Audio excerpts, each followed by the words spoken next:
All right, guys. Hi. We're going to go over lesson 4-6 in this video today because between absences and between the weather, I know a lot of people missed it today or just were struggling to focus. So this is going to go through 4-6 notes, and this is something we'll continue to practice as we go on into next class. So what we're trying to do today is take antiderivatives for more complicated functions. So we want to really think about starting to undo the chain rule. So this was an activity at the top of the notes where we started to think about going backwards from chain rule. So in this first example, you guys can see that, okay, if I tell you that the derivative of sine squared equals this, which remember sine squared is really saying take sine of x, quantity, and square it, right? So I take the derivative of that. The derivative of the outside would be 2 sine x multiplied by the derivative of the inside would be cos x, right? So I'm telling you that statement's true about the derivative. Then that tells me the antiderivative of that answer must be that original function, right? And remember with these, we said we aren't ever sure if there could have been a constant there because when you take the derivative of a constant, it's 0. So we're always going to put plus c on the end when we're just finding straight up antiderivatives. Now, let's think about these other ones. And in class, we spent some time really thinking through this. I would encourage you to pause the video and think through it, but I'm just going to go through them now. So feel free to pause and then hit play again. So for this second one, the derivative of this, you take the derivative of the outside, 2 times 3x plus 1, times the derivative of the inside, which would be 3. Now, if that's my derivative, that means if I take the antiderivative of that answer, I should get the original back plus a constant, right? Same thing here. I've got the derivative of e to the x squared, so that would be e to the x squared times the derivative of the inside, which is 2x. And so going backwards, that means the antiderivative of e to the x squared times 2x would give me the original. And so look at what's going on here with this structure. We always have sort of the derivative of the outside multiplied by the derivative of the inside, right? Derivative of the outside multiplied by the derivative of the inside, derivative of the outside multiplied by derivative of the inside, because that's how chain rule works.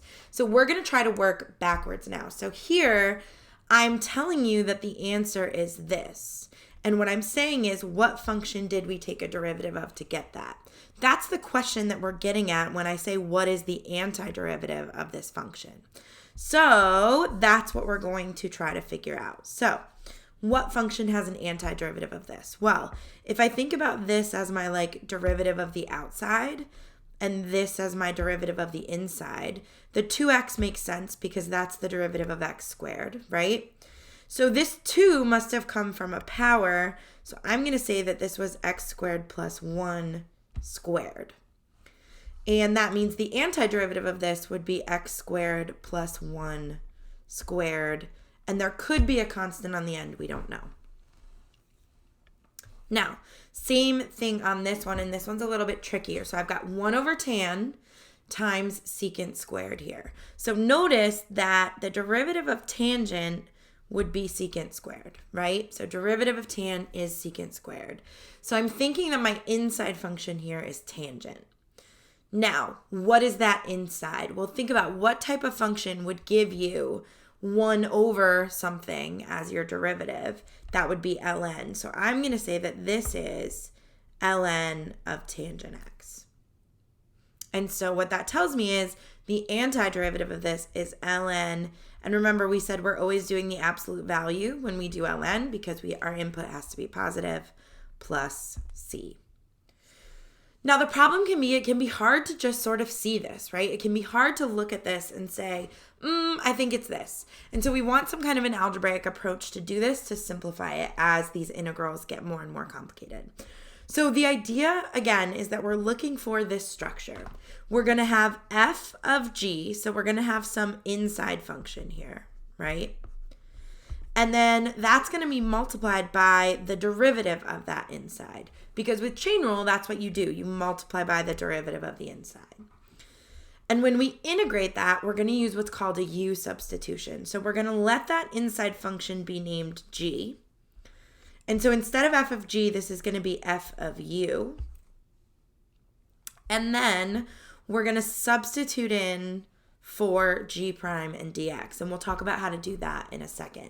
But the idea is to take our integral from something that looks really complicated to something that looks a lot simpler.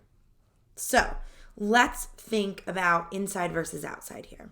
So u we're going to define to be our inside function, and that should always have its derivative or a multiple of its derivative in the problem. And we'll look at what that means in a second.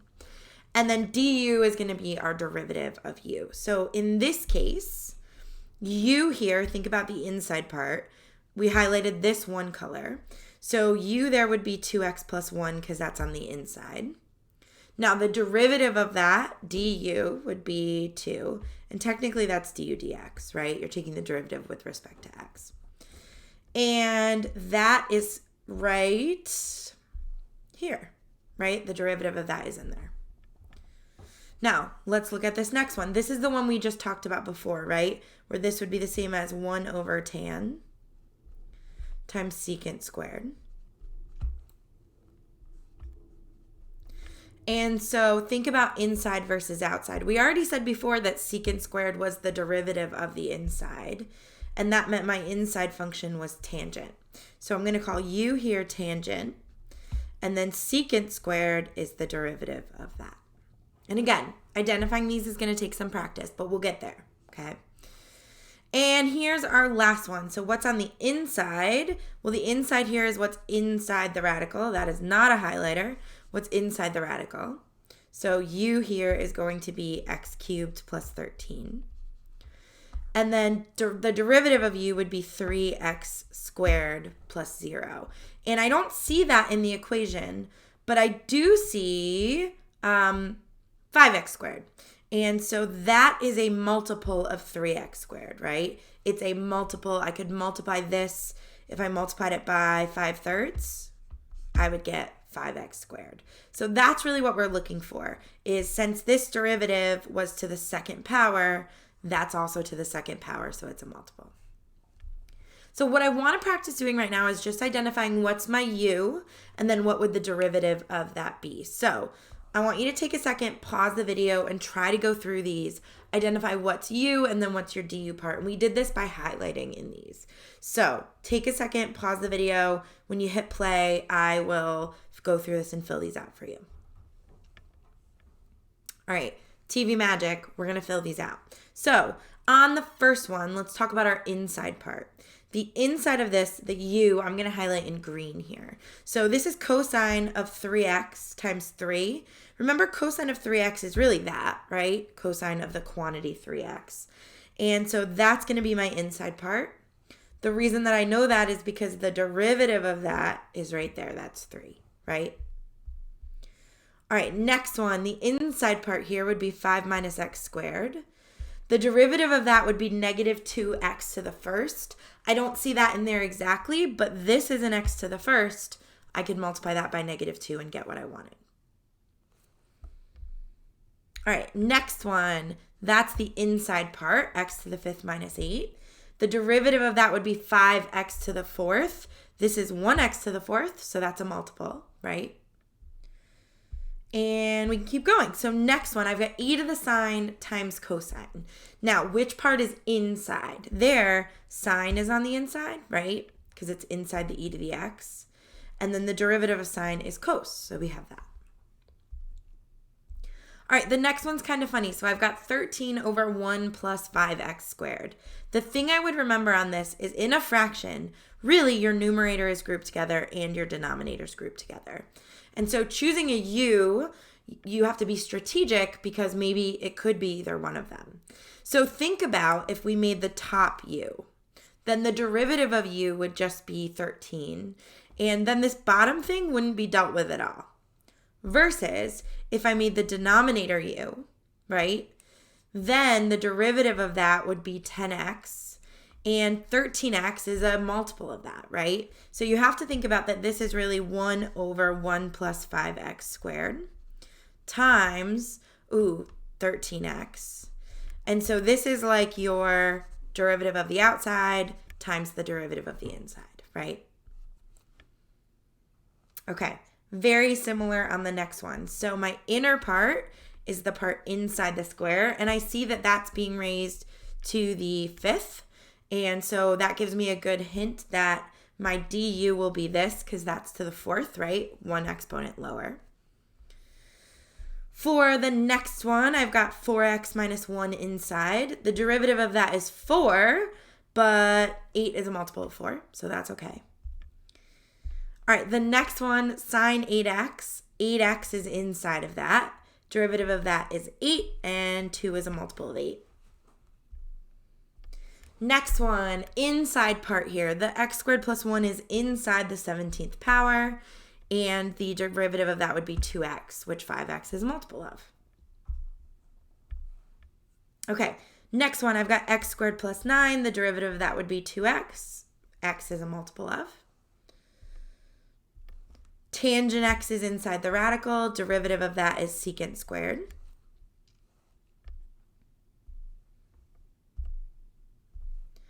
All right, next one, 3 minus x. Derivative of that is negative 1, which 8 is a multiple of. And I'm going to go through the rest of these a little bit more quickly. So inside functions here would be each of these.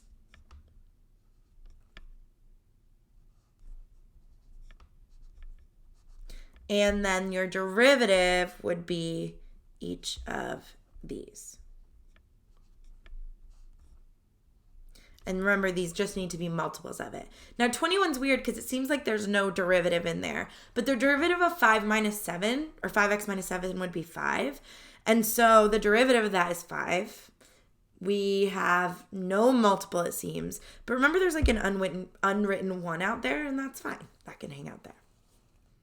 Okay, so things that I want you to notice about this. Number 1, u is always on the inside, right? And then a multiple of the derivative of u is in the expression. And those are the big things that you need to know here. U is the inside function, and a multiple of the derivative of u is in the expression. And we're going to use that to rewrite. So now we're going to do a couple examples, see how we do, and then we'll go from there. So first one that we're going to look at is this, the integral of x plus 2 to the 5th.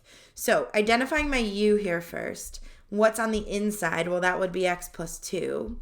The derivative of that is 1, which, yeah, there's a 1 in there. So let's rewrite some of this. So I'm going to say u equals x plus 2. Now, I'm going to take the derivative of that with respect to x. So du dx, which is 1.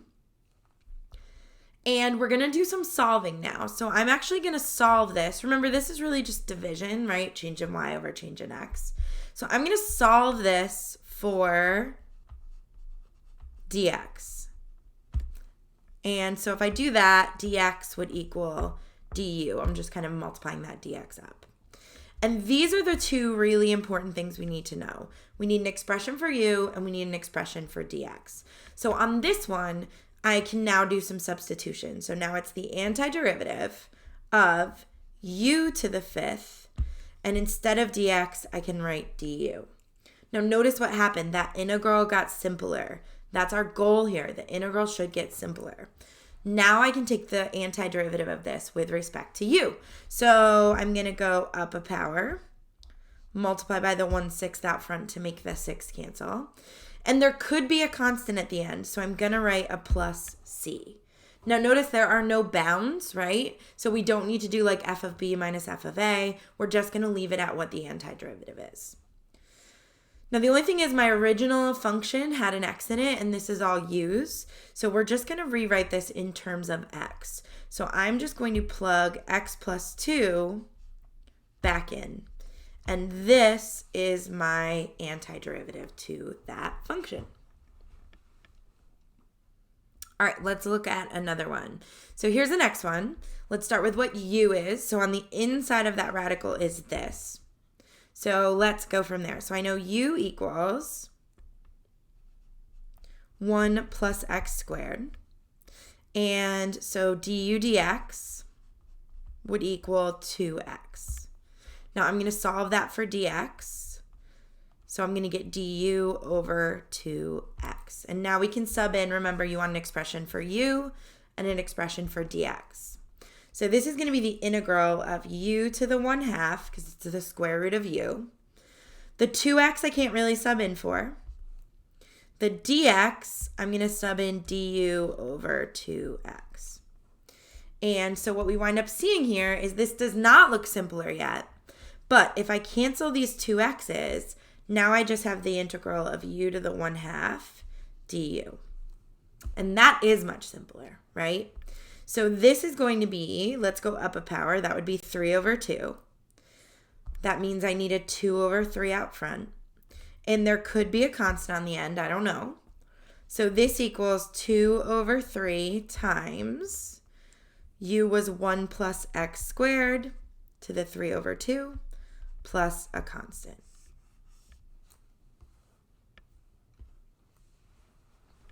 All right, let's look at number 3. So this is very similar, also a square root. So I get 4x minus 1 is my u. So u equals 4x minus 1. Du dx equals 4. And let's solve for dx. So dx would be du over 4. Now again, these are my two important expressions here. So now let's do some subbing. So this would be u to the 1/2. And then instead of dx, I would have du over 4. Now it seems like something's off here, right? We're not used to having that over 4 in our integral. But remember, dividing by 4 that's just a constant, right? So it's the same as multiplying by 1/4. So I'm going to pull that 1/4 out to the front because remember with an integral, you can always pull constants out to the front. So I've got u to the 1/2 du. And now let's take the antiderivative. So this would be 1/4, just leave that in the front. This would be u to the 3 over 2, and then you need a 2/3 out front to make that cancel, plus a constant, equals, so this would be 2 over 12 or 1/6 u to the 3 over 2 plus c.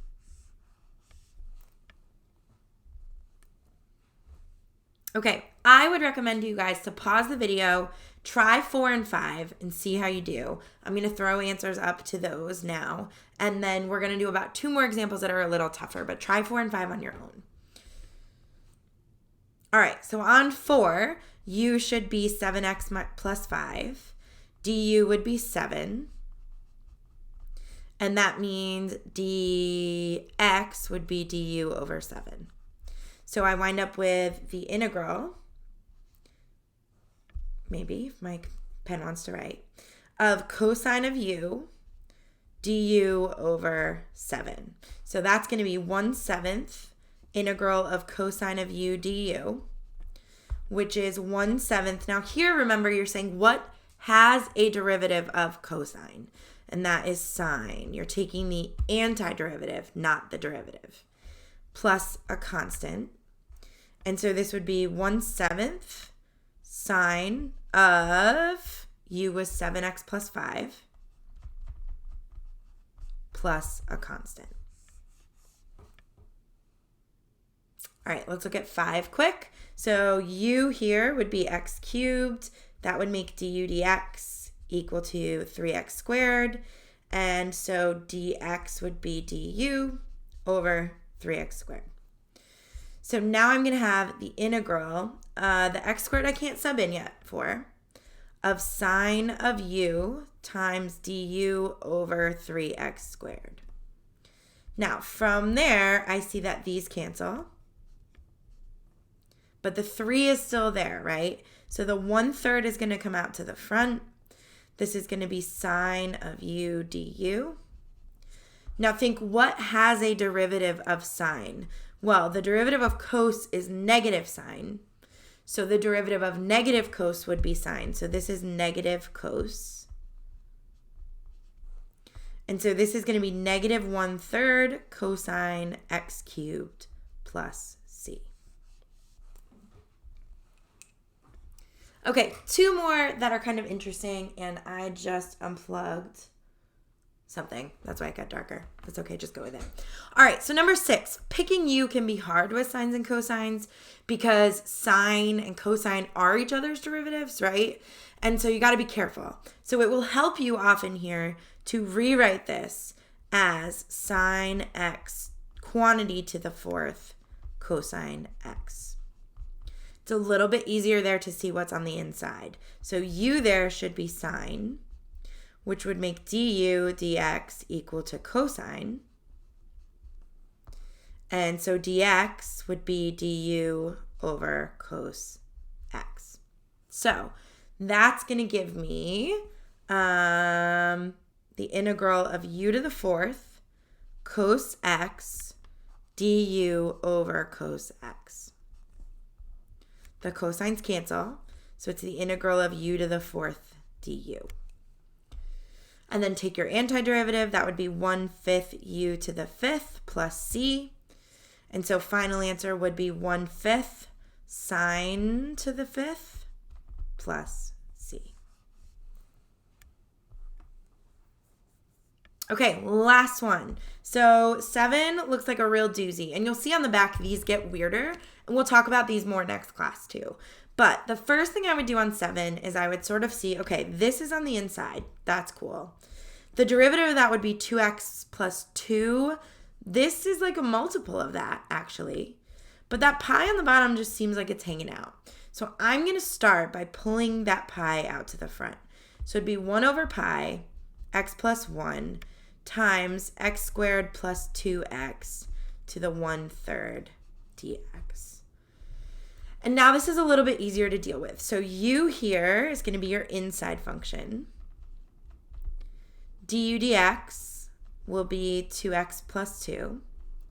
And so dx would be du over 2x plus 2.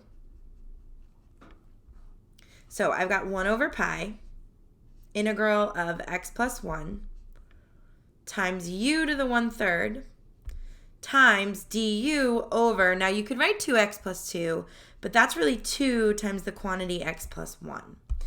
And again, this doesn't look simpler, but let's see why this helped us. So here, the x plus 1s can cancel. The 2, it's over 2, right? So you can pull that out to the front.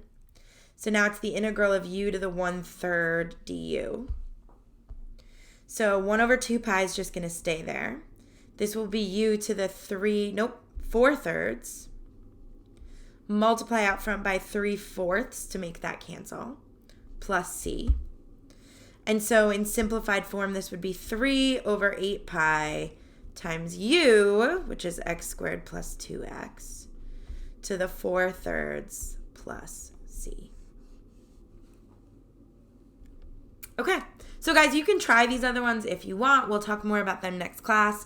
For homework tonight, there were, I think, 4 Khan Academy assignments, and then we're going to practice more next class. Thursday, you're going to have a big quiz on everything we've done in Unit 4 before we head off into the sunset of February break. So send me questions if you have them. I know today was a frustrating day for a lot of people with weather and worrying about driving, but I'm hoping everybody is safe and home and warm, and I will see you guys all next week. Have a great weekend.